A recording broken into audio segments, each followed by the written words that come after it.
ಸಾಮಾನ್ಯ ಶ್ರೀ ಮಲ್ಲಿಕಾರ್ಜುನ್ ಖರ್ಗೆ ಸಾಹೇಬರಿಗೆ, ಶ್ರೀಮತಿ ಸೋನಿಯಾ ಗಾಂಧಿ ಅವರಿಗೆ, ಶ್ರೀ ರಾಹುಲ್ ಗಾಂಧಿ ಅವರಿಗೆ, ಮಾಜಿ ಮುಖ್ಯಮಂತ್ರಿಗಳಾದಂಥ ಸಿದ್ದರಾಮಯ್ಯ ಸಾಹೇಬರಿಗೆ ಹಾಗೂ ನಮ್ಮ ಮುಖ್ಯಮಂತ್ರಿಗಳಾದಂಥ ಡಿ.ಕೆ. ಶಿವಕುಮಾರ್ ಸಾಹೇಬರಿಗೆ ನನಗೆ ಈ ಹೊಸ ಜವಾಬ್ದಾರಿಯನ್ನ ಕೊಟ್ಟಿದ್ದಕ್ಕೆ ಅವರಿಗೆ ಕೂಡ ಕೋಟಿ ಕೋಟಿ ಅಭಿನಂದನೆಯನ್ನ ಸಲ್ಲಿಸಲಿಕ್ಕೆ ನಾನು ಬಯಸ್ತಾ ಇದ್ದೇನೆ.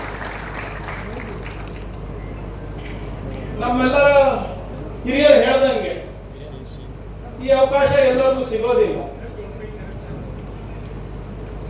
ಆದ್ರೆ ಕೊಟ್ಟ ಜವಾಬ್ದಾರಿಯನ್ನ ಅಥವಾ ಕೊಟ್ಟ ಅವಕಾಶವನ್ನ ಸದುಪಯೋಗ ಮಾಡ್ಕೊಂಡು ಯಾವ ಜನರಿಂದ ಇವತ್ತು ನಾನು ರಾಜ್ಯ ಮಟ್ಟದಲ್ಲಿ ಬೆಳೆದಿದ್ದೀನಿ ಅವರ ಸೇವೆ ಮಾಡಲಿಕ್ಕೆ ಒಂದು ಪ್ರಾಮಾಣಿಕ ಪ್ರಯತ್ನ ಮಾಡ್ತೀನಿ ಅಂತ ನಾನು ಈ ವೇದಿಕೆ ಮುಖಾಂತರ ತಿಳಿಸ್ಲಿಕ್ಕೆ ನಾನು ಹೇಳ್ತಾ ಇದ್ದೀನಿ. ಎಲ್ಲರೂ ಕೂಡ ನನಗೆ ಬಹಳ ಶುಭವನ್ನು ಹಾರೈಸ್ತಾ ಇದ್ದೀನಿ. ಮುಂದೆ ಏನ್ ಕಾದಿದೆ ನನಗೆ ಗೊತ್ತಿಲ್ಲ. ಆದ್ರೆ ಸದ್ಯಕ್ಕೆ ಪಕ್ಷ ಏನ್ ಜವಾಬ್ದಾರಿ ಕೊಟ್ಟಿದ್ದಾರೆ ಅದನ್ನ ಯಶಸ್ವಿಯಾಗಿ ಕೆಲಸ ಮಾಡೋದು ಮಾತ್ರ ನನ್ನ ಲಕ್ಷ್ಯ ಅಂತ ನಾನು ಹೇಳಕ್ಕೆ ನಾನು ಬಯಸ್ತಾ ಇದ್ದೀನಿ. ಈ ವೇದಿಕೆಯಲ್ಲಿ ನಾನು ಮಂತ್ರಿ ಅಲ್ಲ, ನಾನು ಕೂಡ ಒಬ್ಬ ಸಾಮಾನ್ಯ ಕಾರ್ಯಕರ್ತ. ಇವತ್ತು ಪಕ್ಷ ನಮಗೆ ಈ ಜವಾಬ್ದಾರಿಯನ್ನ ಕೊಟ್ಟಿಲ್ಲ ಅಂದ್ರೆ ನಾನು ಮಂತ್ರಿ ಕೂಡ ಆಗ್ಲಿಕ್ಕೆ ಸಾಧ್ಯ ಇಲ್ಲ. ನನಗೆ ಮತ್ತೆ ನಿಮಗೆ ಏನು ವ್ಯತ್ಯಾಸ ಇಲ್ಲ. ಈ ವೇದಿಕೆಯಲ್ಲಿ ಯಾವಾಗ ಈ ವೇದಿಕೆ ಸರ್ಕಾರದ ವೇದಿಕೆ ಆಗ್ತದೆ ಆವಾಗ ಮಾತ್ರ ನಾನು ಗೃಹ ಸಚಿವ, ಅವಾಗ ಮಾತ್ರ ನಾನು ITBT ಮಿನಿಸ್ಟರ್, ಅವಾಗ ಮಾತ್ರ ನಾನು ಈ ಆಡಳಿತ ಸಚಿವ. ಆದ್ರೆ ಕಾಂಗ್ರೆಸ್ ಕಚೇರಿ ಒಳಗಡೆ ಬಂದಾಗ ಇಲ್ಲಿ ನಮ್ಮ ಹೈಕಮಾಂಡ್ ಜಗದೇವ್ ಗುತ್ತೇದಾರ್ ಅವರು DCC ಅಧ್ಯಕ್ಷರು, ಅಲ್ಲಿ ಚಿತ್ತಾಪುರಲ್ಲಿ ನಮ್ಮ ಬ್ಲಾಕ್ ಅಧ್ಯಕ್ಷರು ಭೀಮಣ್ಣ ಸಾಲಿ ನಮ್ಮ ಹೈಕಮಾಂಡ್, ಮೆಹಮೂದ್ ಸಾಹೇಬ್ ನಮ್ಮ ಹೈಕಮಾಂಡ್, ಇಲ್ಲಿ ಯಾರು ಘಟಕದ ಅಧ್ಯಕ್ಷರು ಕೂತಿದ್ದಾರೆ ಮಾಂತಪ್ಪ ಸಂಗಾವಿ ಅವರು ಇರ್ಬೋದು, ಬೇರೆ ಬೇರೆ ಘಟಕದ ಅಧ್ಯಕ್ಷರು ಇರ್ಬೋದು, ಇವ್ರು ನಮ್ಮ ಹೈಕಮಾಂಡ್. ಇಲ್ಲಿ ನಂದು ನಡೆಯೋದಿಲ್ಲ, ಇಲ್ಲ ಅವ್ರು ನಡೀತಾರೆ. ನಮ್ದು ಏನೇ ನಡೆದ್ರು ಕೂಡ ನಮ್ಮ ಇಲಾಖೆ ಚೌಕಟ್ಟಿನಲ್ಲಿ ಅಷ್ಟೇ. ಹಿಂದೆ ಕೂಡ ನಿಮ್ಮೆಲ್ಲರ ಆಶೀರ್ವಾದದಿಂದ ನನಗೆ ಒಂದು ದೊಡ್ಡ ಜವಾಬ್ದಾರಿ ಸಿಕ್ಕಿದೆ.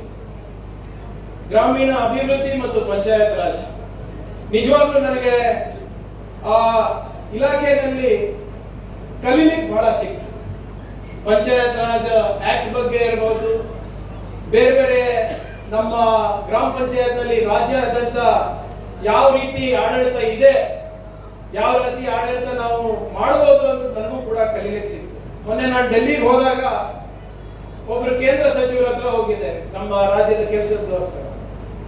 ಅವರು ಪಾಪ ಬಹಳ ಆತ್ಮೀಯತೆಯಿಂದ ಬರಮಾಡ್ಕೊಂಡು ನನಗೆ ಹೇಳಿದ್ರು, ಹೋದ ಬಾರಿ ನೀನು 2017ನಲ್ಲಿ ನನಗೆ ನೆನಪಿದೆ, ನೀನು ಭಾರತ ದೇಶದ ಅತ್ಯಂತ ಕಿರಿಯ IT ಸಚಿವನಿದ್ದೆ.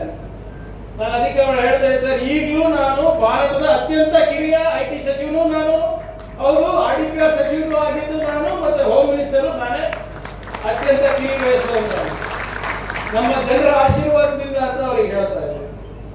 ನಾನು ಹೇಳ್ದಂಗೆ ಗ್ರಾಮೀಣ ಅಭಿವೃದ್ಧಿನಲ್ಲಿ ನನ್ನ ಒಂದು ಪ್ರಾಮಾಣಿಕ ಪ್ರಯತ್ನ ಇತ್ತು, ನಮ್ಮೆಲ್ಲ ಹಿರಿಯರ ಮಾರ್ಗದರ್ಶನ ಇತ್ತು.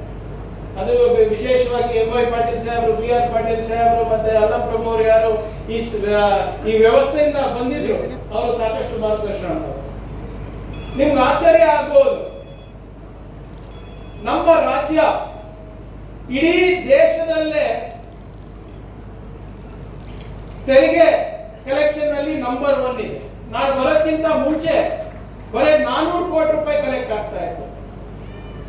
ಕಳೆದ ವರ್ಷ ಆರ್ಥಿಕ ವರ್ಷದಲ್ಲಿ ಇಡೀ ದೇಶದಲ್ಲಿ ಕರ್ನಾಟಕ ರಾಜ್ಯ ನಂಬರ್ 1 ಆಗಿದೆ. 1400 ಕೋಟಿ ರೂಪಾಯಿ ಕಲೆಕ್ಷನ್ ಯಾವುದೇ ರಾಜ್ಯದಲ್ಲಿ ಆಗಿದ್ರು ಅದು ನಮ್ಮ ಕರ್ನಾಟಕದಲ್ಲಾಗಿದೆ.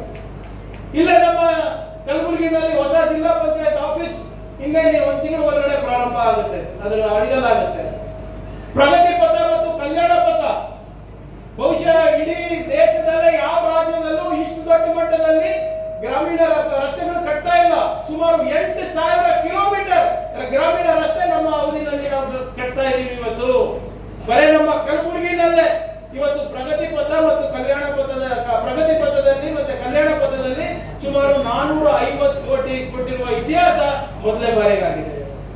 ಇವತ್ತು 1235 ಹಳ್ಳಿಗಳಲ್ಲಿ 1716 ಕೋಟಿಯನ್ನ ಖರ್ಚು ಮಾಡಿ ಇವತ್ತು ಕುಡಿಯುವ ನೀರಿನ ವ್ಯವಸ್ಥೆ ಕಳೆದ 3 ವರ್ಷದಲ್ಲಿ ನಮ್ಮ ಸರ್ಕಾರದಿಂದ ಆಗಿದೆ.